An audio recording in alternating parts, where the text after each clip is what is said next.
সাথে আমরা রেকর্ডটাও চালু করে দিলাম।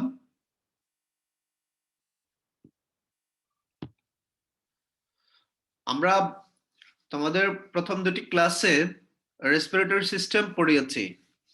বিশেষ করে প্রথম ক্লাসে আপার রেসপিরেটরি ট্র্যাক্ট, দ্বিতীয় ক্লাসে লোয়ার রেসপিরেটরি ট্র্যাক্ট শেষ করেছে। সাথে যে গ্যাসিয়াস এক্সচেঞ্জ হয় সেটাও পড়িয়েছি। এখন আমরা আজকে এভিয়ানের রেসপিরেটরি সিস্টেম পড়ব। এভিয়ানটা কি?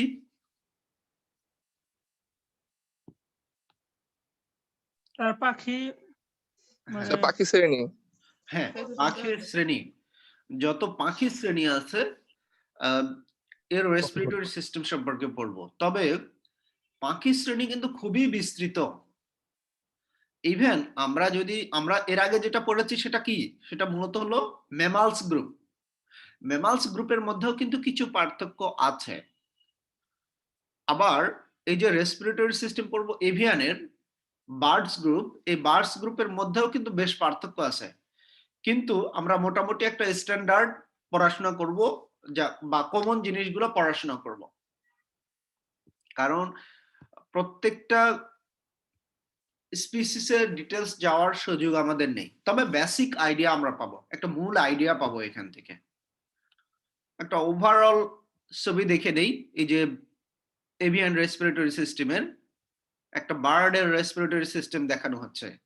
আমি ডিটেলসে ধীরে ধীরে যাব। তবে আমি যখন পড়াবো মূলত যে পার্থক্যের দিকগুলো, আমি যেহেতু অলরেডি ম্যামালসের রেসপিরেটরি সিস্টেম তোমাদের পড়িয়েছি, মূলত কি কি দিকে পার্থক্য আছে সেই দিকগুলোতে আমি ফোকাস করব বেশি বেশি। প্রথমে আমি নস্ট্রিল পড়িয়েছিলাম, নেজাল ক্যাভিটি। নস্ট্রিলটা কি? কে বলবে নস্ট্রিল কি জিনিস? নাকের ছিদ্র। হ্যাঁ, নাকের ছিদ্র। মানে নেজাল ক্যাভিটির যে ওপেনিং, এটাই হলো নস্ট্রিল বলা হয়। নাকের যে ছিদ্র, এটাকেই বলা হচ্ছে নস্ট্রিল, অর্থাৎ যেই দিক দিয়ে নাকের রেসপিরেটরি সিস্টেমটা, বাতাসটা ঢোকে, এটাই হলো নস্ট্রিল। তো এভিয়ানের সাথে কি পার্থক্য আছে? আমরা যে ম্যামালস পড়িয়েছি, ম্যামালসের দেখো কোন অপারকুলাম ছিল না, অর্থাৎ ঢাকনা। অপারকুলাম মানে হচ্ছে ঢাকনা বা গেট, সুইস গেট বা এই ধরনের একটা গেট। কি বলা হচ্ছে? এভিয়ানের ক্ষেত্রে কন্ট্রোলড বাই দ্য অপারকুলাম। আমরা যদি ছবি দেখি, এই যে দেখো ম্যামালস, ম্যামালসের এই যে নস্ট্রিল, নস্ট্রিলে কিন্তু কোনো ঢাকনা নেই। মাউস পয়েন্টারের মাথায় খেয়াল করো, এখানে কোনো প্রকার ঢাকনা নেই, কোনো গেট নেই, কোনো সুইচ গেট, কপাটিকা কিছুই নেই, ভালভ নেই। হোয়ারএস রাইট সাইডে তোমরা দেখো যে এভিয়ানের ছবি দেওয়া আছে, এখানে এই যে নস্ট্রিলের যে ওপেনিং, নস্ট্রিল যেটা, এখানে কিন্তু অপারকুলাম আছে। জাস্ট এটাই পার্থক্য। এরপরে এসো একটা মেজর পার্থক্য, সেটা হচ্ছে ল্যারিংস। এই যে ল্যারিংস দেখিয়েছি। স্যার একটা কোশ্চেন। হ্যাঁ বলো শফকাত, বলো।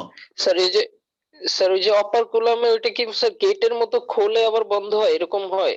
হ্যাঁ হ্যাঁ হ্যাঁ, কিছুটা শ্বাস প্রশ্বাসের। হ্যাঁ হ্যাঁ।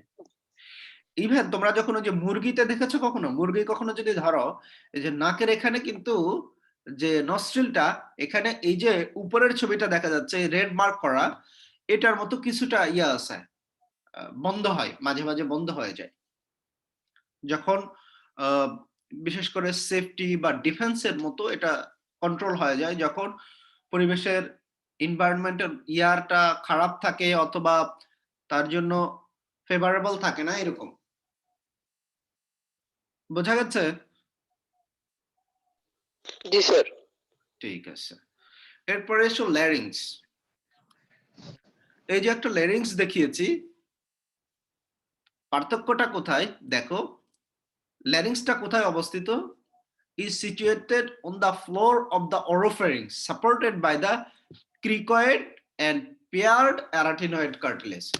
এই যে ডান পাশের ছবিটাতে দেখো, arytenoid cartilage এবং ক্রিকয়েড কার্টিলেজ।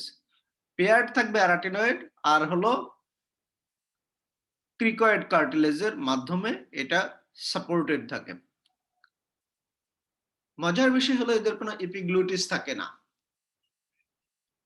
মনে আছে তোমাদেরকে বলেছিলাম যে এদের কোনো এপিগ্লুটিস থাকে, মানে ম্যামালস এর ক্ষেত্রে এপিগ্লুটিস থাকে, কিন্তু এদের ক্ষেত্রে কোনো এপিগ্লুটিস থাকবে না। এভিয়ানের কোনো এপিগ্লুটিস নেই, কোনো ভোকাল ফোল্ড নেই, ভোকাল ফোল্ড নেই এদের। তাহলে ভোকাল ফোল্ড যদি না হয়, এই যে পাখিরা সুন্দর করে গান গায়, পাখি কিছু কিছু সংবার্ড বলা হয়, পাখিরা যে শব্দ করে, তাহলে কিসের মাধ্যমে সেটা করে? শিরিংস এর মাধ্যমে,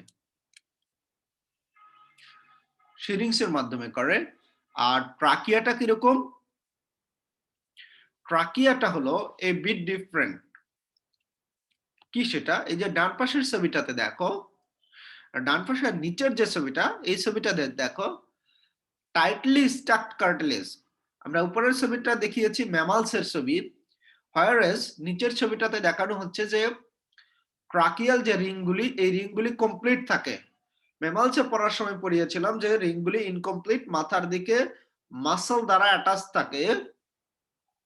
উপরের ছবিটা দেখলে ভালো করে বুঝতে পারবে।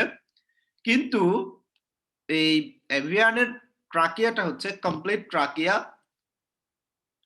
এবং ওভারল্যাপ, এই যে মাথাগুলি ওভারল্যাপ করে কনসিডারেবলি। আর এই যে শিরিংস, শিরিংস বলা হচ্ছে কি, ট্রাকিয়ায় শেষ প্রান্তে এসে শিরিংসটা হয় একটু এক্সটেন্ডেড হয়ে যায়, একটু মোটা হয়ে যায়, সেটা হচ্ছে শিরিংস। ছবি দেখো শিরিংসের, তাহলে বুঝতে পারবে। এই যে রেড মার্ক করে দিয়েছি, এই রেড মার্কের এই যে একটু মোটা বা ফ্ল্যাট অংশ বা ফ্ল্যাট একটু স্ফীত অংশ, এটাকেই বলা হচ্ছে শিরিংস। শিরিংসটা কি? Located at the caudal end of the trachea and beginning of the primary bronchi and is surrounded by the ear sac. ear sac কি জিনিস সেটা আবার আরেকটু পরে দেখাবো। এখন দেখো শিরিংসটা হচ্ছে ট্রাকিয়ার শেষ প্রান্তে একটু মোটা হয়ে ফুলে হয়ে গেছে, যেটা এই যে কার্সারের মাথায় রেড মার্ক করে দিয়েছি, এটা হচ্ছে শিরিংস। শিরিংস কি কম্পোজিশন? এটা হচ্ছে ওসিফাইড কার্টিলেজ। ওসিফাইড কার্টিলেজ কি জিনিস?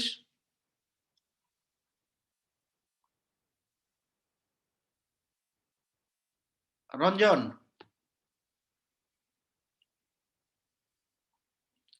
রঞ্জন, ওসিফাইড কার্টিলেজ কি জিনিস?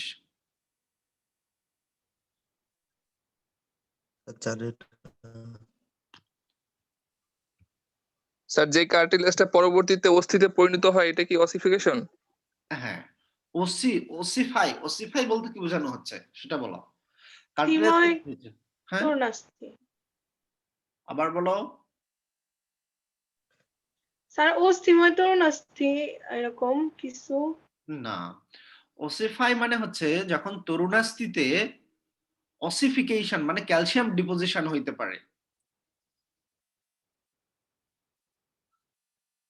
আর এবার যারা ইয়া group, message homework group, ossification একটু ডিটেলস লিখবে।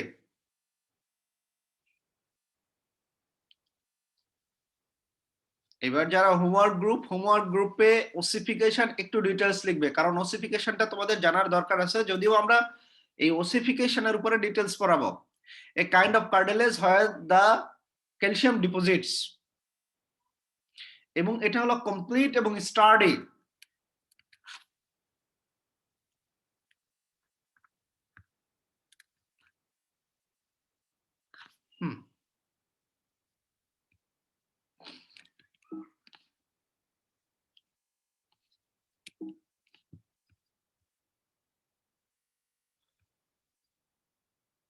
এবং স্টার্নোট্রাকিয়ালিস মাসল দ্বারা এটা কি থাকে, সে এটাকে কন্ট্রাক্ট করে পুল করে রাখে, এবং এখানে অনেক ভাইব্রেটিং মেমব্রেন থাকে, ভাইব্রেটিং মেমব্রেন। এই ভাইব্রেটিং মেমব্রেন দ্বারাই মূলত হলো সাউন্ড হয়। বিভিন্ন অ্যানিমেলের ক্ষেত্রে, বিশেষ করে বিভিন্ন বার্ডের ক্ষেত্রে এর সাইজ এবং শেপ ভ্যারি করে। ফাংশনটা কি? ফাংশনটা হলো, মূল কথা হলো সাউন্ড প্রোডাকশন করা। সাউন্ড প্রোডাকশনটা সে কিভাবে করে দেখো, লেটারাল এবং medial wall of the primary bronchi is the membranous part and flutter call পতপত করা। পতপত করা কি? Which produce a sound on expiration. An increased pressure in the clavicular sac causes tympanic membrane of the syrinx to be forced into the lumen.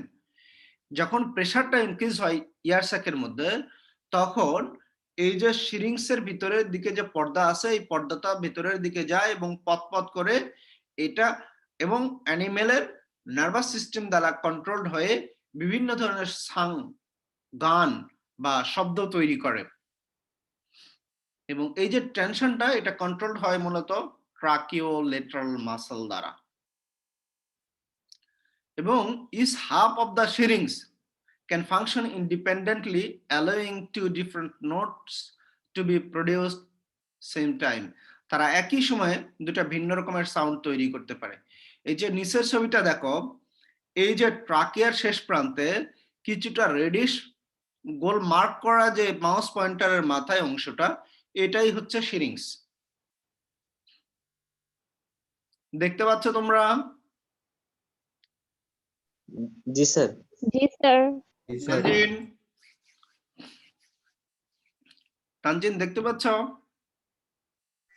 G sir. এরপরে এসো lungs. লাংসে কি পার্থক্যটা আছে? আমি মূলত পার্থক্যের দিকটা বলছি। লাংস হলো কম্পারেটিভলি কম্প্যাক্ট। আমরা যখন ম্যামালসের লাং পড়িয়েছিলাম, সেই লাংসের মধ্যে একটা মেজর অংশ কি ছিল? আমরা যখন ম্যামালসের লাংস পড়িয়েছি, ম্যামালস আমাদেরও লাংসও কিন্তু বেশ একটু কি বলবো, ওই যে আমাদের যে ফোম থাকে, ফোমের মতো একটু নরম থাকে। নরম থাকে কেন? এর ভিতরে অনেক অ্যালভিউলি থাকে। অ্যালভিউলি কি জিনিস? বায়োকুঠেরি, মানে অনেক ফাঁকা শূন্যস্থানের মতো জায়গা থাকার কারণে এটা হচ্ছে ফোমের মতো, ফোমের মতো অনেক সফট এবং চাপ দিয়ে অনেক ছোট হইতে পারে। তো এই জন্য ম্যামালসেরটা অনেকটা তুলার মতো বা ফোমের মতো থাকে, whereas এভিয়ান লাংসটা হচ্ছে কম্পারেটিভলি কম্প্যাক্ট এবং সাইজ কম্পারেটিভ মানে তুলনামূলক দিক থেকে সাইজটাও বড়। আমরা যদি একই সমান একটি ম্যামালস এবং একটা এভিয়ানের কথা চিন্তা করি, তাহলে এভিয়ানের লাংসটা প্রায় 50% larger in terms of volume বা সাইজ। এবং তোমাদের মনে আছে লাংসের কতগুলি লোবের কথা বলেছিলাম? মনীষ সাহা, জি স্যার, মনে আছে। মনীষ সাহা, হ্যালো স্যার, আসি স্যার। বলতো লাংসের লোব কয়টা বলেছিলাম?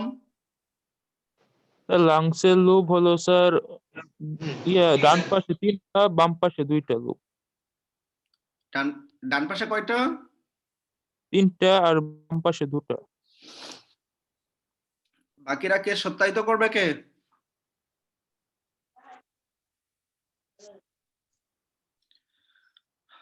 সত্যায়িত কে স্যার ঠিক করবে? আছে তো। বলো স্যার কোন বাম পাশে পাশে কয়টা? স্যার হার্ট থাকে তার জন্য স্যার 2টা, আর ডান পাশে হার্ট থাকে না তার জন্য 3টা। ডান পাশে হলো 4টা, বলেছিলাম 4টা। 4টা, হর্সের ক্ষেত্রে 3টা। ডান পাশে 4টা, 4টার নাম কি বলো? সরি, 4টার নাম বলো।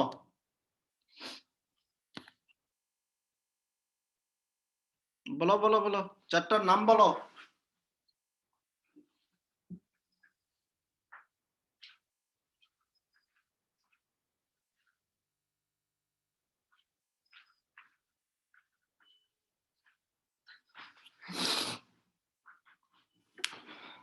চলো, শুনতে পাচ্ছ?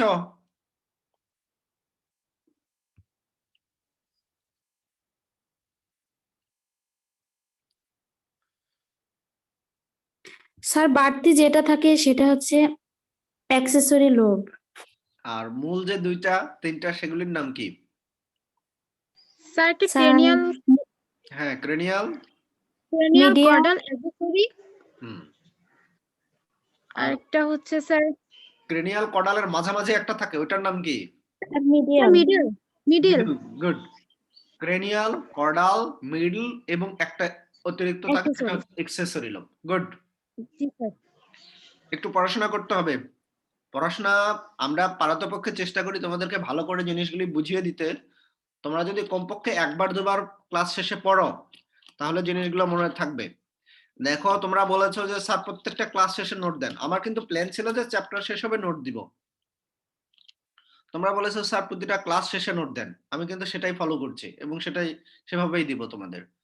কিন্তু তোমাদের জায়গা থেকে যেটা করতে হবে যে প্রত্যেকটা ক্লাস শেষে কমপক্ষে একবার বা দুইবার ক্লাসের ম্যাটেরিয়ালস গুলি একবার পড়তে হবে, বা কমপক্ষে দুইবার যদি পড়ো তাহলে জিনিসগুলি তোমাদের মনে থাকবে। এবং সেটা করবে প্রত্যেকটা ক্লাস শেষে। যেমন আজকের জিনিসটা আজকেই পড়ার চেষ্টা করবে। তাহলে জিনিসটা এই যে আমি যতটুকু ব্যাখ্যা দিচ্ছি তোমাদেরকে বোঝানোর চেষ্টা করছি ছবি দিয়ে মার্কিং করে, তাহলে জিনিসগুলি মনে থাকবে এবং পড়াটা ইফেক্টিভ হবে। তাহলে আমরা বলছি যে এভিয়ানের ক্ষেত্রে অর্থাৎ বার্ডের ক্ষেত্রে লাংসে লোবিউল থাকে না, লোবিউলেটেড না, মানে লোব নেই। এবং খুব মজার বিষয় হলো এদের লাংসটা এক্সপান্ড হয় না। Close arrangement between the finite gas structure, that is the blood capillaries and air capillaries and the scanty connective tissue. মজার বিষয় হলো গ্যাসিয়াস এক্সচেঞ্জটা লাংসে হয়, কিন্তু লাংসের যে এক্সপানশন দরকার হয় বাতাস নেওয়ার জন্য, এদের এক্সপানশন, কন্ট্রাকশন, রিল্যাক্সেশন এই জিনিসটা লাংসের হয় না। এই জিনিসটা কিসের দ্বারা মেইনটেইন হয়? এর জন্য কিছু এয়ার স্যাক্স আছে যেগুলা এখানে সাপোর্ট দেয়। সেই জিনিসটা আমরা এয়ার স্যাক গুলি পরে দেখব। তাহলে পজিশন কোথায়? পজিশন হলো cranio dorsal region of the body. Dorsal region মানে উপরের দিকে থাকে।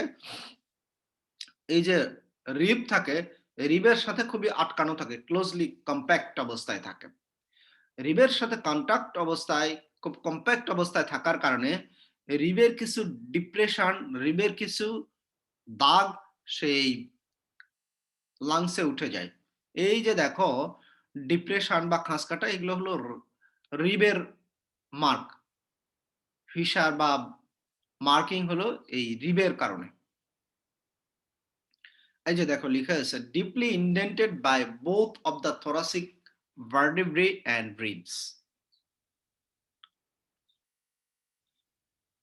এদের এই যে প্লিউরাল ক্যাভিটি নাই, এই জন্য এরা এক্সপান্ড করে না, অর্থাৎ প্লিউরা নেই। প্লিউরা থাকলে প্লিউরাল ক্যাভিটি থাকতো, প্লিউরাল ক্যাভিটি নেই, এই জন্য এরা এক্সপান্ড করে না। Bronchiole, one primary bronchus from the trachea enters the lung. লাংয়ের ক্ষেত্রে যেহেতু লবিউলেটেড না, তাহলে দুই পাশে দুইটা লাংস থাকে, দুইটা লাংস লবিউলেটেড না, দুইটা প্রাইমারি ব্রঙ্কাস দুইটা লাংয়ের মধ্যে ঢুকে যায়। কিন্তু লোব থাকলে কি হতো? লোবার ব্রঙ্কিউল হইতো এবং ডান পাশে চারটা এবং বাম পাশে দুইটা লোবার ব্রঙ্কিউল হয়। এই লোবার ব্রঙ্কিউল গুলো প্রত্যেকটা লোবে ঢুকতো। এই যে এবার বলেছিলাম ইয়ারস্যাক। ইয়ারস্যাক কি জিনিস? সেটা হলো ইয়ারস্যাকের সাথে আছে হলো কিছু নিউমেটিক বোন ডান পাশের নিচে। নিউমেটিক বোনটা হলো, আগে ইয়ারস্যাকটা দেখে নিই। এই যে উপরে এই যে দেখো সিরিংস, সিরিংসের নিচে আছে হচ্ছে এই যে অনেকগুলি দেখো থলের মতো জিনিস দেখতে পাচ্ছ থলে ছবিতে? জি স্যার। দেখা যাচ্ছে? এই রেসপন্স করবে, পারতপক্ষে একটু রেসপন্স করবে যাতে আমি বুঝতে পারি যে তোমরা দেখতে পাচ্ছ বা শুনতে পাচ্ছ, ক্লাসে আছো। জি স্যার। জি স্যার। এই দেখতে পাচ্ছ ছবিটা? জি স্যার। জি স্যার। স্যার জি এই স্যার। যে Yes, sir. ছবিটাতে দেখো, এই ছবিটাতে কিন্তু অনেকগুলি থলের মতো আছে, প্যাকেটের মতো আছে। এটা দেখা যাচ্ছে, এই জি যে স্যার। আমার জি মাউস স্যার। পয়েন্টারের মাথায় অনেকগুলি থলে, এই যে থলে, জি স্যার। এই থলেগুলাই মূলত হলো ইয়ার স্যাক্স। ইয়ার স্যাক্স কি? ইয়ার স্যাক্স ম্যাক্সিমাম বার্ডের ক্ষেত্রে 9টা ইয়ার স্যাক্স থাকে। ইয়ার স্যাক্স 9টার মধ্যে 4 জোড়া, মানে 4টা থাকে জোড়া আকারে, একটা থাকে সিঙ্গেল। এই সিঙ্গেলটা কি? এই সিঙ্গেলটা হলো ইন্টারক্লাভিকুলার। এই যে সামনের দিকে আছে মাউস পয়েন্টারের মাথায় ইন্টারক্লাভিকুলার, এটা হচ্ছে ইন্টারক্লাভিকুলার ইয়ার স্যাক্স। এরপরে আছে 2 সার্ভাইকাল ইয়ার স্যাক্স, এরপরে 2 অ্যান্টেরিয়র থোরাসিক ইয়ার স্যাক্স, এরপরে দুইটা হলো 2 পোস্টেরিয়র থোরাসিক ইয়ার স্যাক্স, এরপরে হলো অ্যাবডোমিনাল ইয়ার স্যাক্স। এই যে হইলো মোট 4 গুণন 2, 4 জোড়া যোগ একটা, মোট 9টা অ্যাবডোমিনাল ইয়ার্স, 9টা ইয়ার স্যাক্স আছে। এদের কাজ কি? অ্যান্টেরিয়র অর ক্রেনিয়াল স্যাক্স কি হলো 2 পেয়ার। ফাংশনালি এদেরকে 2টা ভাগে ভাগ করা হয়। অ্যান্টেরিয়র, অ্যান্টেরিয়র কি কি? এই যে লাংস থেকে সামনের দিকে যেটা, এই যে গভীর একটু ডিপ কালার যেটা, সেটা হচ্ছে লাংস। লাংসের সামনের দিকে বিশেষ করে ইন্ট্রাক্ল্যাভিকুলার, সার্ভাইকাল এবং অ্যান্টেরিয়র থোরাসিক ইয়ার স্যাক, এগুলি মিলে হচ্ছে অ্যান্টেরিয়র অথবা ক্রেনিয়াল স্যাক্স। আর পোস্টেরিয়র অর কডাল হলো এই যে পোস্টেরিয়র থোরাসিক ইয়ার স্যাক্স এবং অ্যাবডোমিনাল ইয়ার স্যাক্স। এই 4টা হলো পোস্টেরিয়র ইয়ার স্যাক। এই পিছনের 4টা, মূল কথা সামনের 5টা হলো অ্যান্টেরিয়র বা ক্রেনিয়াল স্যাক, আর পিছনের 4টা হলো পোস্টেরিয়র বা কডাল স্যাক। মজার বিষয় হলো এদের কিন্তু ডায়াফ্রাম নেই। ডায়াফ্রাম না থাকার কারণে থোরাসিক এবং অ্যাবডোমিনাল ক্যাভিটি হচ্ছে কন্টিনিউয়াস থাকে, এবং এই ইয়ার স্যাক্স গুলি কি ভেরি থিন ওয়াল, খুবই পাতলা ওয়াল, এবং খুব অল্প পরিমাণে ব্লাড ভেসেল থাকে। কাজ কি? কাজ হলো ভেন্টিলেশন অফ দ্য লাংস। এখন মজার বিষয় হলো এভিয়ান রেসপিরেটরি সিস্টেমের ক্ষেত্রে, এভিয়ান রেসপিরেটরি সিস্টেমের ক্ষেত্রে আমরা দেখি যে ইউনিডিরেকশনাল ফ্লো। ইউনিডিরেকশনাল ফ্লো বলতে কি বোঝানো হচ্ছে সেটা আমরা পরে দেখব। তার আগে আমরা দেখে নেই ম্যামালসের ক্ষেত্রে হচ্ছে বাইডিরেকশনাল। ম্যামালসের ক্ষেত্রে বাইডিরেকশন,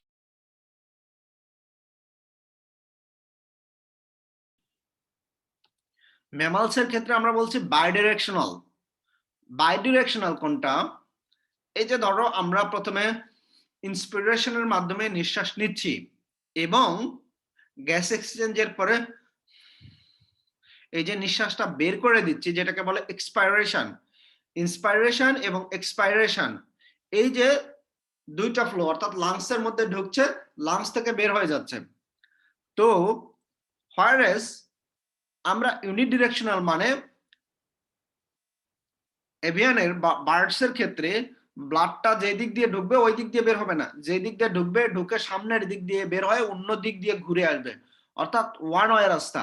অর্থাৎ এই দিক দিয়ে গাড়ি পিছনের দিকে আসতে পারবে না। ঢাকা শহরের বিভিন্ন জায়গায় আছে ওয়ান ওয়ে রোড, এই রাস্তায় ঘোরানো যায় না। তারপরে কিছু কিছু জায়গায় আছে ইউটার্ন নিষেধ, মানে ওই জায়গায় রাস্তা ঘোরানো যাবে না, অর্থাৎ একদম ওয়ান ওয়ে, এক ওয়েতে যেতে হবে। এরকম রাস্তা দেখেছো? জি স্যার।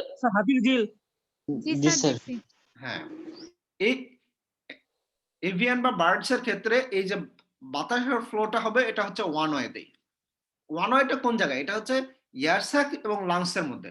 ট্রাকিয়াতে অবশ্যই বাই ডিরেকশনাল, কিন্তু মূল কথা হচ্ছে যে মূল যে রেসপিরেশনের জায়গা এয়ার স্যাক এবং লাংস, এই জায়গাটাতে ওয়ান ওয়ে মুভমেন্ট হবে।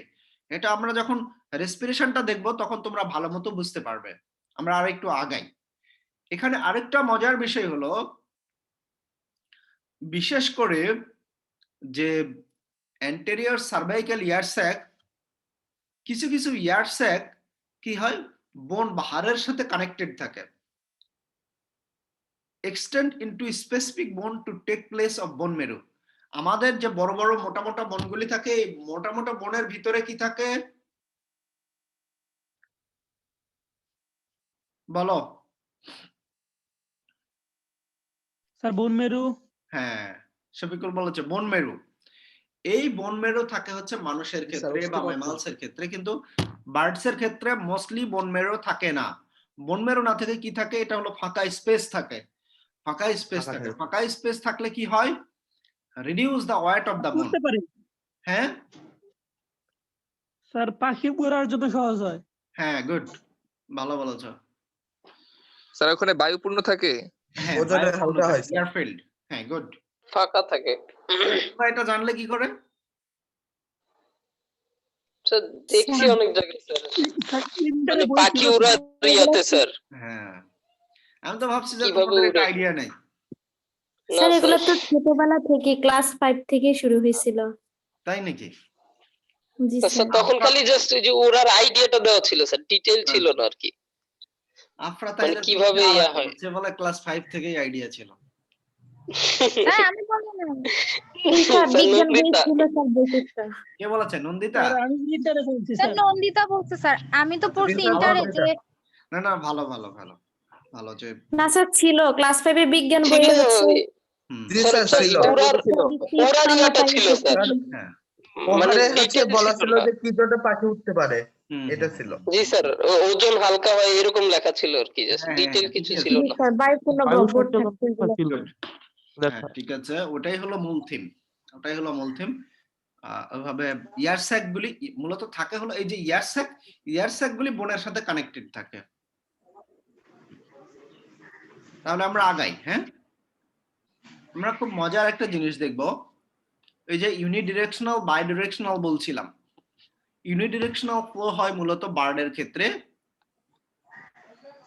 এই যে এখানে ইউনিডিরেকশনাল ফ্লোর মাধ্যমে কি হয়, যে গ্যাস এবং ব্লাড ক্যাপিলারিস এর মাধ্যমে এই এক্সচেঞ্জটা হয়। উপরে মানুষের ছবি আছে, সেটা দেখলে ম্যামালসের কম্পেয়ার, কারণ তোমরা দেখছো যে এটা কিন্তু আমার যে তৈরি করা ছবি না, এটা তো বুঝতেই পারছো তাই না? জি স্যার। এই লেভেলে এক্সপার্টাইজ আমার এখনো হয় নাই। তো কিন্তু এই জিনিসটা আবার খুবই ইন্টারেস্টিং, আমার কাছে খুবই ভালো মনে হলো যে খুব সহজেই তোমরা জিনিসটা বুঝতে পারবে। বিশেষ করে দ্বিতীয় ছবিটা দেখো, যখন হলুদ কালার হয়ে এয়ারফিল্ড ঢুকছে, হলুদ কালার হয়ে ঢুকছে, ঢোকার পরে এরা লাংসে যাচ্ছে, লাংস হয়ে যাচ্ছে হচ্ছে অ্যাবডোমেনে, abdominal air স্যাক্সে, abdominal air sax থেকে ফিরে লাংসের এক পাশ দিয়ে সামনের দিক দিয়ে আসছে। তোমরা কি ছবিটা বুঝতে পারছো? স্যার জি আরেকবার স্যার। বলুন। আরেকবার একটু বলে দেন স্যার। এই যে দেখো মাঝের ছবিটা দেখো, বাকিগুলা পরে দেখলে বুঝতে পারবে। মূল কথা হচ্ছে যে প্রথমের ছবিটা হচ্ছে হিউম্যানের দেওয়া আছে, কিন্তু ধরে নাও যে এটা যে কোনো অ্যানিমেলের, মানে ম্যামালসের ক্ষেত্রে এটা হলো স্ট্যান্ডার্ড। দ্বিতীয় যে ছবিটা, এখানে বার্ডের ছবি আছে।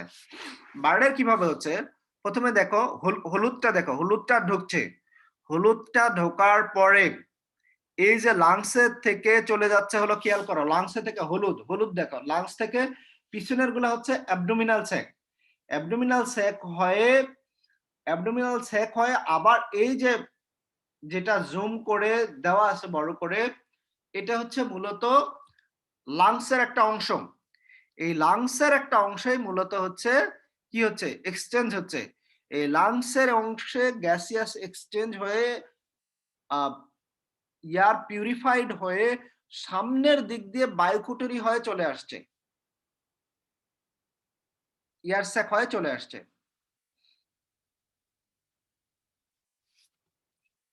বুঝতে পেরেছো?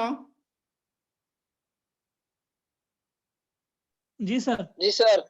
আচ্ছা, আমরা পরবর্তীতে আরো ডিটেলস এটা পড়বো, এটা আরো ডিটেলস পড়বো এখনই। তো তখন যদি স্যার কোনো একটু কিছু বুঝে ক্লিয়ার স্যার না থাকে হওয়াটা স্বাভাবিক, তো বাকিটা সেখানে ক্লিয়ার হবে। চলো আমরা আরেকটু আগাই। স্যার উপরটার সাথে একটু ডিফারেন্সটা বুঝাইলে স্যার ভালো হইতো স্যার। কোনটা?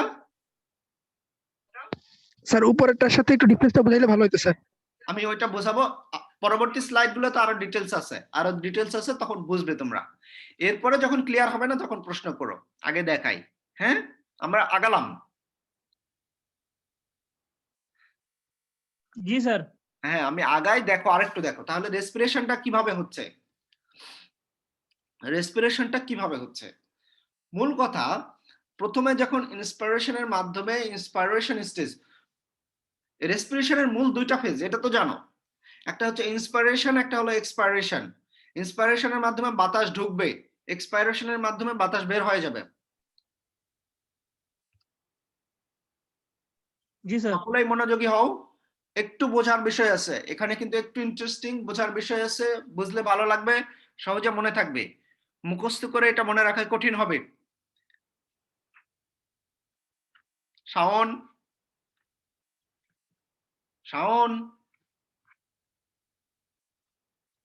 এই শাওন কই? শাওন মাহমুদ,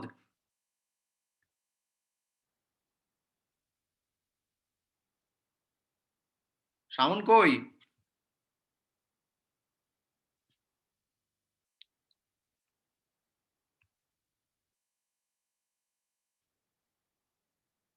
ফাহিমা ফারজানা, জি sir. Saniyat,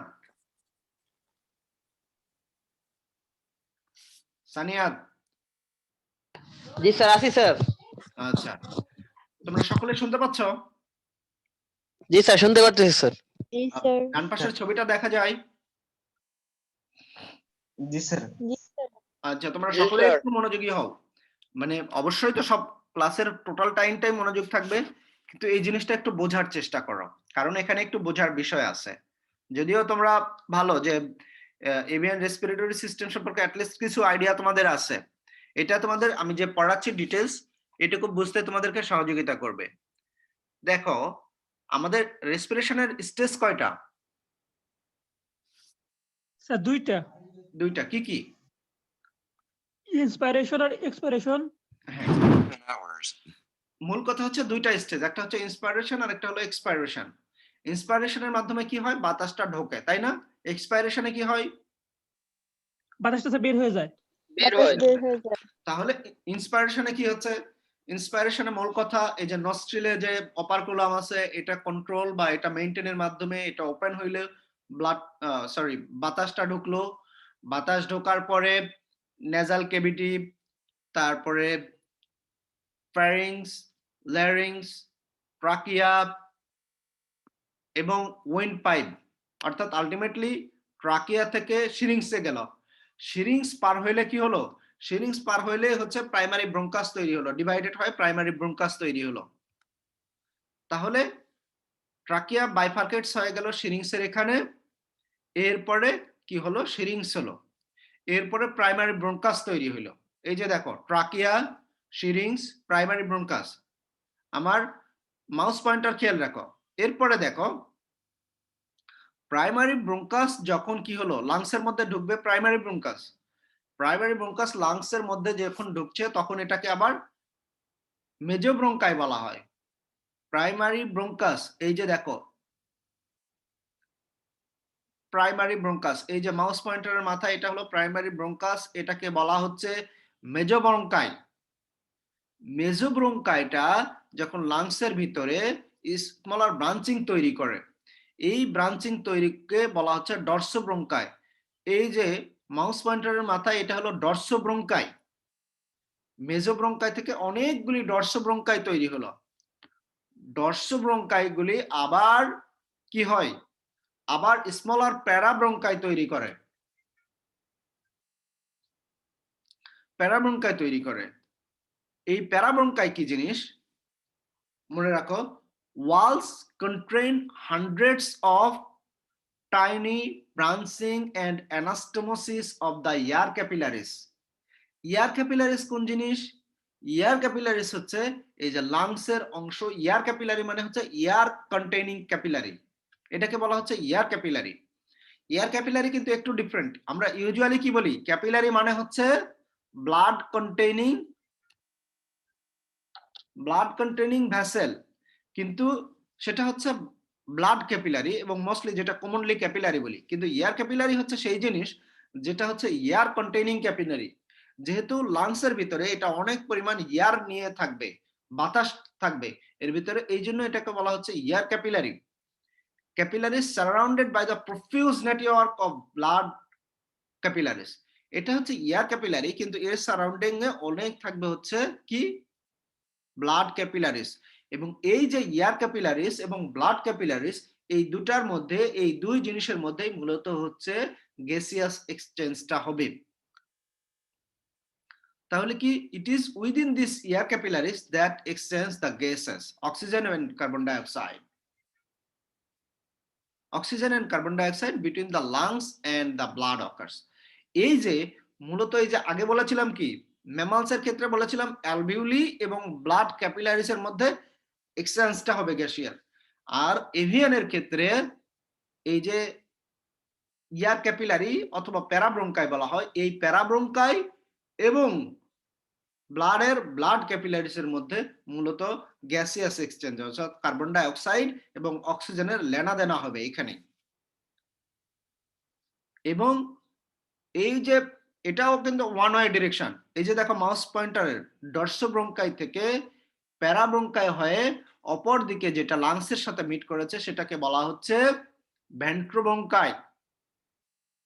after passing through the parabronchi, air moves into the ventrobronchi. এই জিনিসটা বুঝেছো কিনা? স্যার আমি বুঝি নাই। জি স্যার, বুঝছি স্যার। আফরা তাহিরা বোঝে নাই, আর বাকিরা বুঝেছ? স্যার আমিও বুঝি নাই স্যার।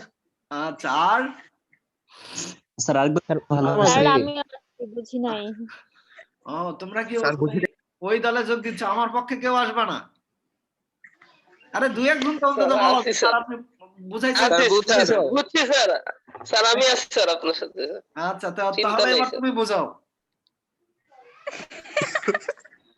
আল্লাহ একদম। সাবকাত বুঝাও। নাও, আল্লাহ। তুমি তো আমার Let's দলের লোক, start. তোমাকে এতক্ষণ বোঝাইলাম, তুমি একটু বোঝাও। স্যার আমিও বুঝছি স্যার।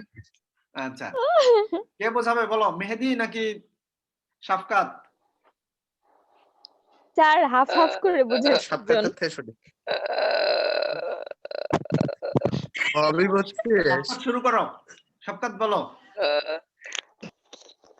স্যার এটা স্যার ওয়ান ওয়ে দেখে আর কি, একটা ডরসাল পার্ট আর একটা ভেন্ট্রাল পার্ট ওই হিসাবে আর কি। এই পাশ থেকে স্যার ব্রাঞ্চ গুলা যে ট্রাকিয়া থেকে বলো। হ্যাঁ, গুড। ট্রাকিয়া থেকে একটু বলো, তাহলে সবাই বুঝবে। ট্রাকিয়া থেকে শুরু করে ট্রাকিয়া থেকে হচ্ছে ট্রাকিয়া স্যার বাইফার্কেশন হওয়ার পরে সিরিংসে গিয়ে স্যার বাইফার্কেশন হয়। এরপরে যেই জিনিসটা যায় ওটা হচ্ছে প্রাইমারি ব্রঙ্কাস। হ্যাঁ, গুড। তারপরে এখান থেকে হচ্ছে স্যার মেজর ব্রঙ্কাস, যেটা স্যার ফুসফুসে গেল, শুরু হইলো। হ্যাঁ, গুড। এরপরে যখন স্যার ভিতরে ঢুকবে তখন হচ্ছে ছোট ছোট ব্রাঞ্চ হবে। হ্যাঁ, এই পাশে যেটা স্যার মানে ওয়ান, এই দিক থেকে যেটা ঢুকবে ওটা হচ্ছে ডরসোব্রঙ্কাস। হ্যাঁ, এই যে মাউস পয়েন্টার মারছে, গুড। আর এই দিক থেকে স্যার অন্য প্রান্তে হচ্ছে স্যার ভেন্ট্রোব্রঙ্কাই। মাঝখানে হচ্ছে স্যার এটার নামটা মনে নেই স্যার। প্যারাব্রঙ্কাই। আচ্ছা, এটা হচ্ছে স্যার ওয়ালের মতো কাজ করবে। হ্যাঁ, গুড, ভালো বলেছেন। মূল কথা হচ্ছে ট্রাকিয়ার একদম টার্মিনাল, ট্রাকিয়ার শেষ অংশে সিরিংসটা দুই ভাগে ভাগ হয়ে গেল, সেটা হলো ব্রঙ্কাস। এই ব্রঙ্কাসটা লাংসের ভিতরে ঢুকলো। ব্রঙ্কাসটাই যখন লাংসের ভিতরে ঢোকে তখন সেটাকে বলা হচ্ছে মেজোব্রঙ্কাই। মেজোব্রঙ্কাই সামনের দিকে গিয়ে অনেকগুলি মানে ভাগ হয়ে গেছে, ছোট ছোট ভাগে বিভক্ত হয়েছে, এটাকে বলা হচ্ছে ডর্সোব্রঙ্কাই। ডর্সোব্রঙ্কাইটা আবার অনেকগুলি ভাগে বিভক্ত হয়েছে, এগুলো কিন্তু অনেক ছোট। প্যারাব্রঙ্কাইটা খুবই ছোট, খুবই সূক্ষ্ম। এই প্যারাব্রঙ্কাই হয়েছে, প্যারাব্রঙ্কাই অপর প্রান্তে ভেন্ট্রোব্রঙ্কাইয়ের সাথে যোগ হয়েছে, এবং এটা কিন্তু লাংসের অংশ। আমি এই যে বলছি মেজোব্রঙ্কাই, ডর্সোব্রঙ্কাই, ভেন্ট্রোব্রঙ্কাই, প্যারাব্রঙ্কাই, এগুলা সব কিন্তু লাংসের অংশ, এগুলা হচ্ছে লাংসের ভিতরের ঘটনা। এবার বোঝা গেছে? জি স্যার। জি স্যার। স্যার স্যার এটুকু বোঝাও, এটুকু বুঝলে আবার ফার্দার কিছু আবার ডিটেলস আছে, ওইটুকুতে আবার বাকিটা বোঝা যাবে। এটুকু যদি বোঝো তাহলে বাকিটা তোমাদের জন্য বোঝা সহজ হবে। এইগুলো হচ্ছে, স্যার এবার বুঝছি স্যার। এটা হচ্ছে লাংসের ভিতরের ঘটনা, এটা হচ্ছে লাংসের ভিতরের ঘটনা, এবং লাংসের আশেপাশে অনেকগুলো এয়ার স্যাকস থাকে। এই এয়ার স্যাক এবং লাংস দুটা মিলে কমপ্লিট হবে হচ্ছে রেসপিরেশন। তাহলে আমরা আরেকটু সামনে আগাই, তখন আরো বুঝে যাবে। গুড। জি এই স্যার। যে দেখো এভিয়ান রেসপিরেটরি সিস্টেম, বাম পাশে একটা পাখি ইন্সপিরেশন নিচ্ছে এবং তার ভিতরে কি ঘটনা হচ্ছে সেটা আমরা ডিটেলসে এখানে দেখিয়েছি। দেখো ভালো করে খেয়াল করো, ছবিটা খুবই ইন্টারেস্টিং, ডায়াগ্রামটা খুবই সুন্দর, আমার তৈরি করা না, আমি এটা কালেকশন করেছি। So credit goes to that person who actually created this one. খুবই সুন্দর করে দেওয়া আছে। ইনহেলেশন হচ্ছে, এই ইনহেলেশনের মাধ্যমে ট্রাকিয়া দিয়ে ব্রঙ্কাস হয়ে লাংসের ভিতরে বাতাস ঢুকছে। এই যে দেখো লাংসের ভিতরে বাতাস ঢুকলেও এই যে এখানে একটা অবস্টেকল দেওয়া আছে যে এই পাশে যাবে না, সোজা সামনের দিক হয়ে চলে যাবে কোথায়, পোস্টেরিয়র এয়ার স্যাক এবং পার্ট অফ দা লাংসে। কিছু অংশ যাবে লাংসে এবং ম্যাক্সিমাম যাবে হচ্ছে কোথায়, পোস্টেরিয়র এয়ার স্যাকসে। পোস্টেরিয়র এয়ার স্যাক কোনটা, এটা হলো মূলত অ্যাবডোমিনাল এয়ার স্যাক এবং পোস্টেরিয়র থোরাসিক এয়ার স্যাক।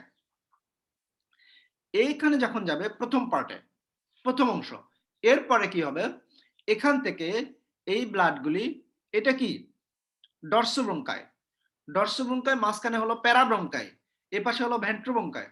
তো এর পরের অংশে এই এয়ার স্যাক্স থেকে বাতাসগুলি ডর্সোব্রঙ্কায়ের ভিতর দিয়ে প্যারাব্রঙ্কায় হয়ে ভেন্ট্রোব্রঙ্কায় চলে আসবে।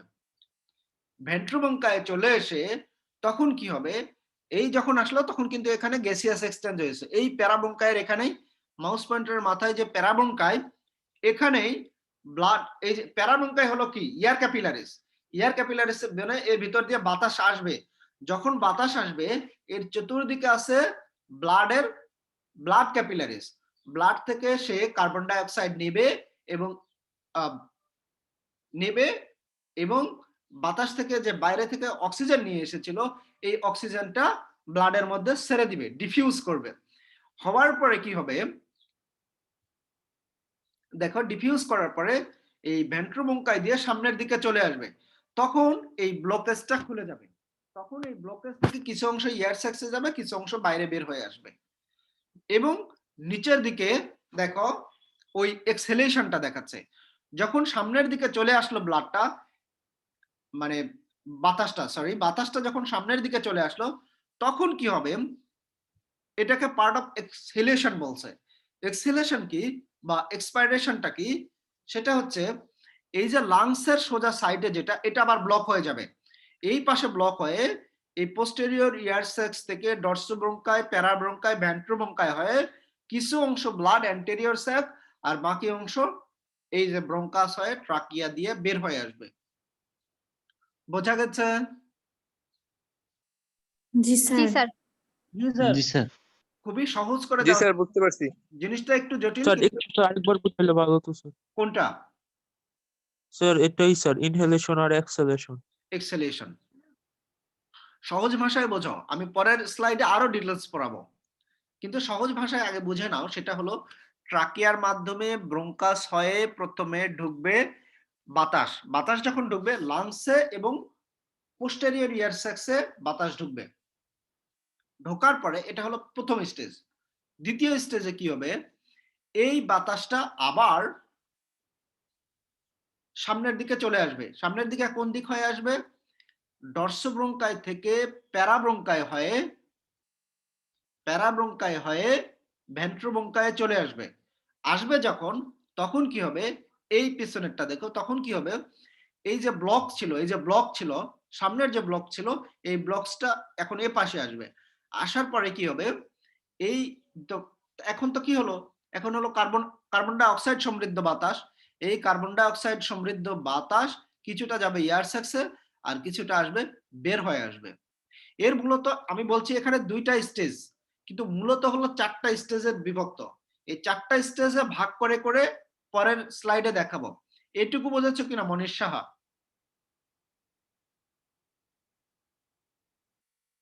জি স্যার, বুঝছি স্যার। এটুকু বোঝো? স্যার ওই হ্যাঁ বলো। স্যার ওই যে ব্লকটা ওইটা কি স্যার মানে জায়গা চেঞ্জ করবে নাকি নির্দিষ্ট জায়গায় থাকবে শুধু মানে না না ওপেনার? ব্লক আসলে এখানে কোনো ব্লক নাই, মানে এটা বোঝানো হচ্ছে যে ব্লাডটা ওই ওয়েতে যাবে। এগুলো হলো আচ্ছা, নার্ভাস স্যার। সিস্টেমের মাধ্যমে কন্ট্রোল হবে, কিন্তু এখানে ব্লক বলতে আমি বোঝাচ্ছি যে এদিকে যাবে না।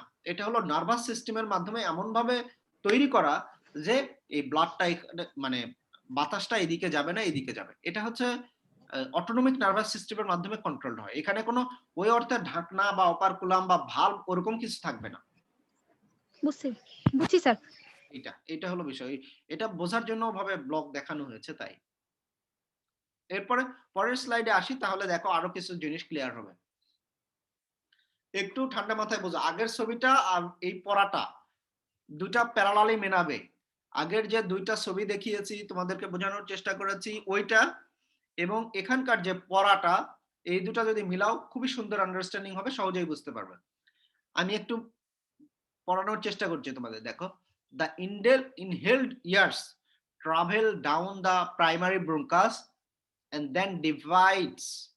Some air enters into the lungs where the gaseous exchange occurs, while the remaining air fills posterior ear sac. ওই যে বলেছিলাম অল্প কিছু লাংসে যাবে আর বাকিটা চলে যাবে হচ্ছে পোস্টেরিয়র ইয়ার স্যাকে, চলে গেল। এটা হলো প্রথম স্টেজ। সেকেন্ড স্টেজে কি হবে? During the first exhalation fresh air from the posterior sac enters the lungs and undergo gaseous exchange. এইটা মানে এটা হলো এক্সহেলেশন, মানে সেকেন্ড স্টেজ। এরপরে কি হবে দেখো, দ্য এয়ার যেটা অলরেডি ব্যবহৃত হয়েছে, spent air in the lungs is displaced by the incoming air and flow out the body through trachea. এই যে ব্লাডটা কি হলো, যখন পোস্টেরিয়র স্যাক থেকে লাংসের মাধ্যমে চলে গেল, তখন পোস্টেরিয়র স্যাক কিছুটা ফাঁকা হলো, তখন কি করলো, আবার ইনকামিং এয়ার, বাইরে থেকে বাতাস ঢুকে যাবে। বাতাস ঢুকে যাওয়ার পরে কি হবে, কিছু অংশ ব্লাডটা এই ট্রাকিয়া দিয়ে বের হয়ে যাবে। তারপরে কি হলো, সেকেন্ড ইনহেলেশন। তাহলে কি হবে, ডিউরিং দ্য সেকেন্ড ইনহেলেশন, পরের ইনহেলেশনের মাধ্যমে, পরের ইন্সপাইরেশনের মাধ্যমে fresh air again enters both the posterior sac and lungs. আবার এখানে ঢুকলো, ঢোকার পরে কি হবে, the spent air in the lungs again displaced by the incoming air. এই যে এখানে বাতাস ঢুকলো, যে বাতাসটা এখানে ব্যবহার হয়েছে অর্থাৎ লাংসের ভিতরে, সেটা আবার কি রিপ্লেস হয়ে গেল। But it cannot exit through the trachea because the fresh air is flowing inward. যেহেতু বাতাসটা ঢুকছে সেহেতু এই বাতাসটা এই মুহূর্তে বের হতে পারবে না। ইনস্ট্যান্ট এই যে সামনের দিকে এয়ার স্যাক আছে, এই এয়ার স্যাকে চলে যাবে, কারণ বের হওয়ার এখন সুযোগ নাই। এরপরে যখন সেকেন্ড ইন এক্সহেলেশন শুরু হবে, তখন spent air from the anterior sac and the lungs flow out through the trachea and fresh air in the posterior sac enters into the lungs. বোঝা গেছে?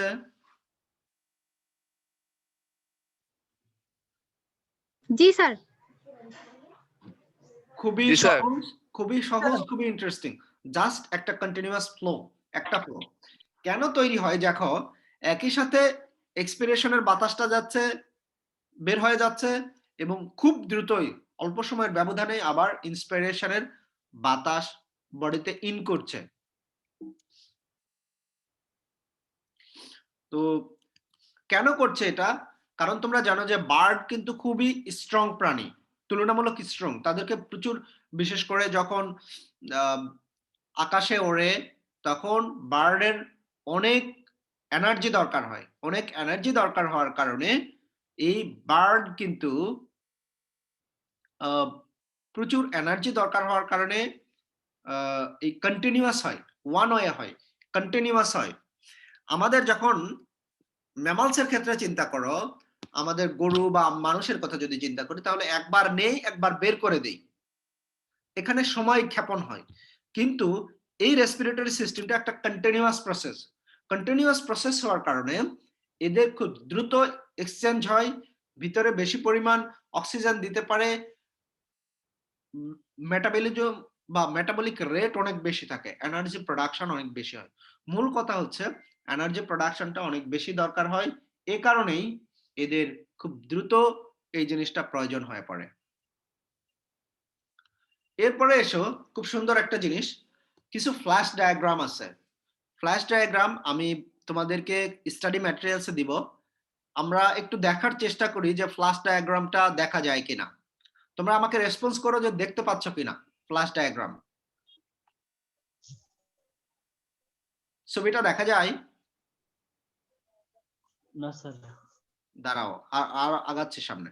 ফ্ল্যাশ ডায়াগ্রাম দেখা যায় কিনা আমাকে রেসপন্স করবে।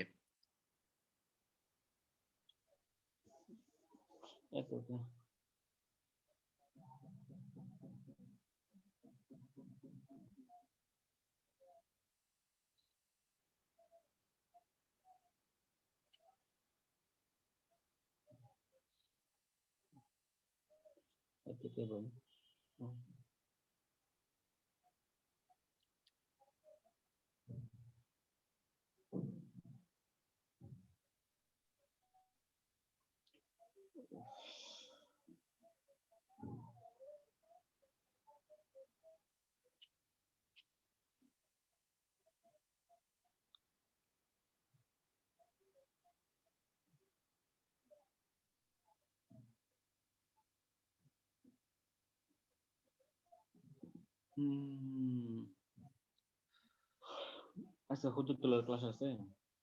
এই 11:30 ক্লাস না স্যারের? জি স্যার। হুজুর স্যারের ক্লাস 11:30টায়, সো 11:30টার মধ্যে আমি ক্লাস শেষ করব, নো ওয়ারি। হুজুর স্যারের ক্লাস 3টা। 3টায়। স্যার আজমল স্যারের ক্লাস 11:30। আচ্ছা আচ্ছা, ঠিক আছে।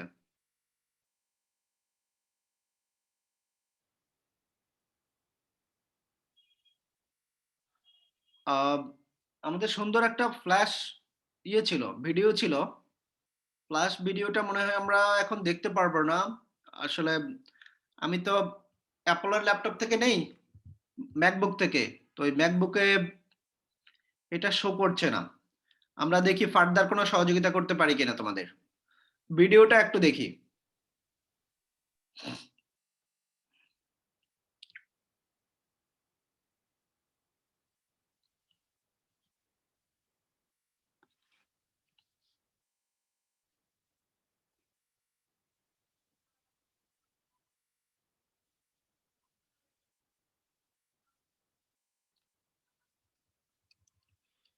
The avian respiratory system is the most efficient in the animal kingdom. তোমরা কি শুনতে পাচ্ছ? জি জি স্যার। স্যার। জি স্যার। ভিডিও শুনতে এবং দেখতে পাচ্ছ, দুটাই তো না? জি স্যার। জি স্যার। জি স্যার। আচ্ছা, জি স্যার। একটু ঠান্ডা মাথায় খেয়াল করো, খুবই সুন্দর করে বর্ণনা দেওয়া আছে এই ভিডিওটাতে।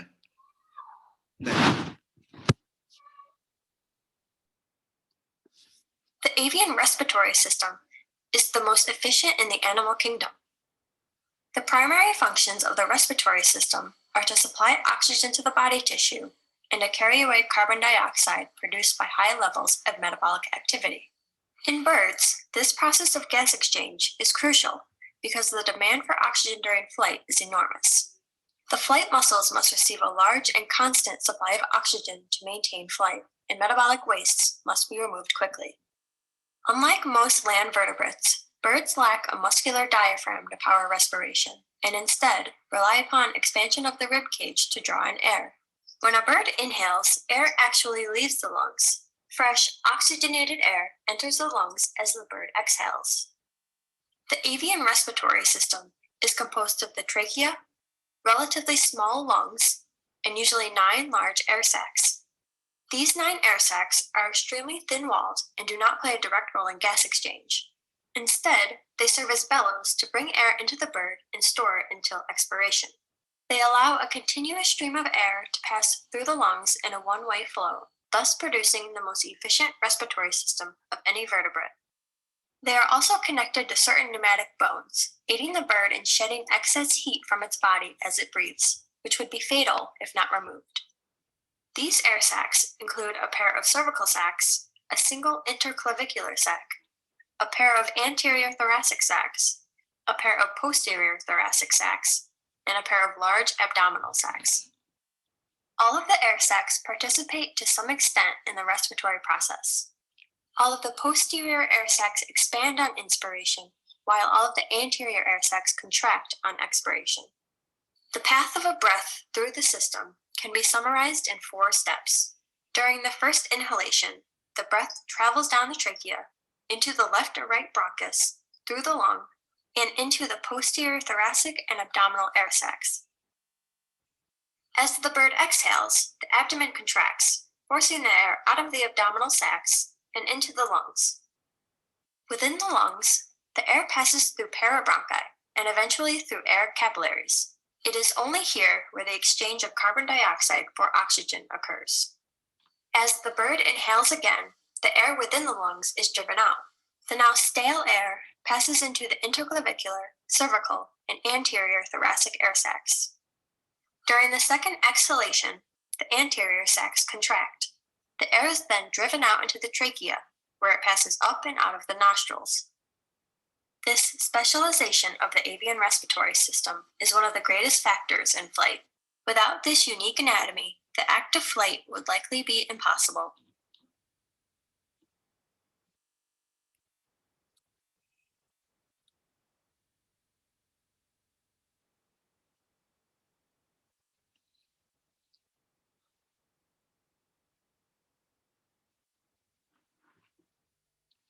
কি শেষ? জি স্যার। কেমন স্যার লেগেছে? কেমন লেগেছে? ইংলিশ বুঝতে কষ্ট হইছে স্যার। আর স্যার ভালোই লাগছে। আর ইংরেজিটা স্যার একটু বুঝতে কঠিন হয়েছে স্যার। আর কি বলো? আর কেমন লেগেছে? এই সবাই বলো, মন্তব্য বলো সবার। আর স্যার পাখিটা দেখতে সুন্দর ছিল। আচ্ছা, আর স্যার এত তাড়াতাড়ি ইংরেজি কইছে স্যার, ইংরেজি ধরাই মুশকিল কি কইতে। আর স্যার আর অনেক আপনাকে সুস্বাদু হয়েছে ধন্যবাদ। স্যার। আর শোনো, এই জিনিসটা যে দেখাইলাম এর কয়েকটা কারণ আছে। আমি তোমাদেরকে একটা কথা কিন্তু বলি, তোমাদের কয়েকটা দিকে নিজেদেরকে ইমপ্রুভ করতে হবে। এক হচ্ছে পটেনশিয়াল হইতে হবে তো ফিল্ডে, ফিল্ড বলতে ভেটেরিনারি সায়েন্স। 2 নম্বর হচ্ছে ইংলিশে ইমপ্রুভ করতে হবে ভাই, অনেক ইমপ্রুভ করতে হবে আমাদেরকে। শুধু তোমাদের না, আমার এবং গোটা জাতিরই। মানে যদি আমরা যে লাইনে চলছি এভাবে আগাতে চাই, তাহলে আমাদেরকে ইংরেজিতে আরো পটেনশিয়াল হইতে হবে। আমরা সেই ক্লাস 1 থেকে ইংলিশ পড়ি, বাট আমাকে তোমাদের একজন ছাত্র, আমি যাকে বেশ ভালো ছাত্র বলে মনে করি, সে আমাকে বলল যে স্যার আপনার নোটগুলি তো স্যার অনেক লম্বা লম্বা সেন্টেন্স। তো আমি বললাম ভাই এটা অন্য জায়গায় তোমরা অনেক কিছু বলো আমি মেনে নেব, কিন্তু এই জায়গাটায় এভাবেই তোমাদেরকে ইংরেজি শিখতে হবে। তোমরা যদি এভাবে একটা স্ট্যান্ডার্ড ইংলিশের মাধ্যমে আমার নোটগুলি পড়ো, তোমার ভেটেরিনারি সায়েন্স পড়া হবে, একই সাথে তোমার ইংলিশ পড়া হবে। তো বিষয়টা হচ্ছে যে তোমরা যদি ইংলিশে ইমপ্রুভ করতে পারো, তোমরা তোমাদের জীবনে প্রথম কথা যে কোনো কর্মজীবনে নিজের মধ্যে একটা স্মার্টনেস তৈরি হবে, একটা কনফিডেন্স তৈরি হবে। তুমি অন্য যে কোনো প্রার্থীর চেয়ে, অন্য যে কোনো মানুষের চেয়ে সমাজে বেশি সম্মানিত হবে শুধুমাত্র একটা ল্যাঙ্গুয়েজ ভালো জানার কারণে। এর বহুবিধ উপকারিতা আছে। এই যে একটা ভিডিও দেখলাম আমরা, এই ভিডিও ল্যাঙ্গুয়েজটা হ্যাঁ ইনিশিয়াল স্টেজে হয়তো তোমাদের কাছে একটু স্পিডি মনে হতে পারে, হওয়াটা স্বাভাবিক। কিন্তু তোমরা যখন এই ধরনের ভিডিওগুলো দেখবে, শুনবে এবং একটা স্ট্যান্ডার্ড মানের ইংলিশ পড়বে, ধীরে ধীরে তোমাদের ইংলিশের মানটা আরো অনেক উপরে যাবে। তোমরা অলরেডি অনেক ভালো, তুলনামূলক ভালো। যেমন আজকের ক্লাস আমি ভেবেছিলাম যে হয়তো কিছু কিছু জিনিস তোমাদের বুঝতে কষ্ট হতে পারে, কিন্তু সেই তুলনায় দেখলাম যে তোমরা যথেষ্ট ভালোভাবে অ্যাকসেপ্ট করতে পেরেছো, বুঝতে পেরেছো জিনিসগুলি। তো এটা আমার কাছে অনেক আশার বাণী যে তোমাদের মতো এই যে ইয়াং রা যাদের মধ্যে অনেক ক্রিয়েটিভিটি আছে, বলছিলাম নিজেকে যদি ইংলিশে ইমপ্রুভ করতে পারো, সাথে কিছু আইটি নলেজ, প্রফেশনালি তো অবশ্যই এফিশিয়েন্ট হইতে হবে। এই জিনিসগুলির মাধ্যমে তার সাথে আরেকটা জিনিস লাগবে, ম্যানেজারিয়াল অর লিডারশিপ। এই ক্যাপাসিটির মাধ্যমে নিজেকে খুবই এক্সট্রা অর্ডিনারি একজন গ্রাজুয়েট হিসেবে তৈরি করতে পারবে, যার মাধ্যমে তুমি ব্যক্তি জীবনে, পারিবারিক জীবনে, সামাজিক জীবনে, কর্মজীবনে সব জায়গায় সম্মানিত হবে এবং একজন পটেনশিয়াল গ্রাজুয়েট হবে। এই জন্য আমি তোমাদেরকে সবসময় বলছি, ইংলিশ ভালো করে পড়ো, ভেটেরিনারি সায়েন্স পড়ো, সাথে সংশ্লিষ্ট স্কিলগুলো গড়ে তোলো, একসাথে একজন স্কলার তৈরি হবে তোমরা। আমাদের নোটও আছে স্টাডি ম্যাটেরিয়ালস হিসেবে, আমি নোটটা তোমাদেরকে ইমিডিয়েটলি সাপ্লাই দিয়ে দিব। সকলে ভালো থেকো। তোমাদের নেক্সট ক্লাস আছে মঙ্গলবারে। আমরা যেহেতু আজকে এই চ্যাপ্টারটা শেষ করে দিলাম, নেক্সট ক্লাসটা আগামী মঙ্গলবারে 10টা ইনশাল্লাহ হবে। সেদিন আমরা আবার হিস্টোলজির একটা চ্যাপ্টার নিব। আমি একটা করে অ্যানাটমি, একটা হিস্টোলজি, এভাবে একটা চ্যাপ্টার নিব। যেহেতু আমার 2টা কোর্স, একটা চ্যাপ্টার করে নিব। কার কোনো কোশ্চেন আছে? না না স্যার। স্যার। হ্যাঁ, ওদিকে পরের ক্লাসেরও সময় শুরু হয়ে গেছে, একটু পড়াশোনা করো ভাই, পড়াশোনা করো। স্যার হোমওয়ার্ক কার বলে দেন স্যার। হ্যাঁ, আচ্ছা, হোমওয়ার্ক না? স্যার হোমওয়ার্ক হ্যাঁ, হোমওয়ার্কটা হচ্ছে দিচ্ছি।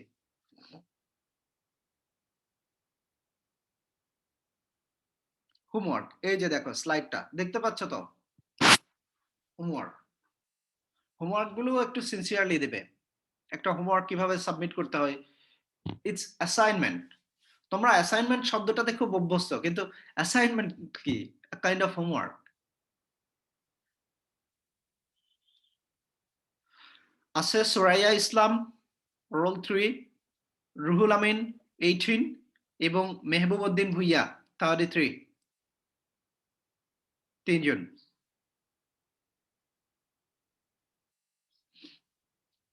সকলে ভালো থেকো, তোমাদের জন্য শুভকামনা রইল। দেখা হবে আগামী মঙ্গলবার। পরবর্তীতে নেক্সট যে আমাদের পরবর্তী হিস্টোলজি পড়ব, আমরা সার্কুলেটরি সিস্টেমের হিস্টোলজি পড়ব। আসসালামু আলাইকুম স্যার। ওয়ালাইকুম আসসালামু আলাইকুম। ওয়ালাইকুম আসসালাম। আসসালামু আলাইকুম স্যার। ওয়ালাইকুম আসসালাম। আসসালামু আলাইকুম স্যার। ওয়ালাইকুম আসসালাম ওয়া রাহমাতুল্লাহ। স্যার নমস্কার স্যার। হ্যাঁ, নমস্কার।